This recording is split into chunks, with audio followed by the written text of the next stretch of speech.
আচ্ছা, ভালোবাসা মানে কি? আর ভালোবাসা মানে কাউকে স্নেহ করা, যত্ন করা, মায়া মমতা, এগুলোই তো আর কি।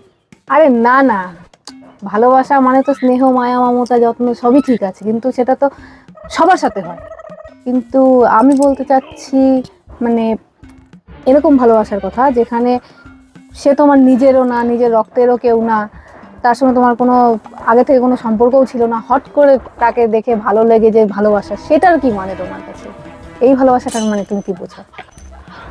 আচ্ছা, ভালোবাসা মানে হলো ভালো মন্দ না জানিয়া, লোকলজ্জা ত্যাগ করিয়া, বাবা মার সম্মান বিসর্জন দিয়া, সাঁতার না জানিয়া মাছ সাগরে ডুব দেওয়াকে বলে ভালোবাসা।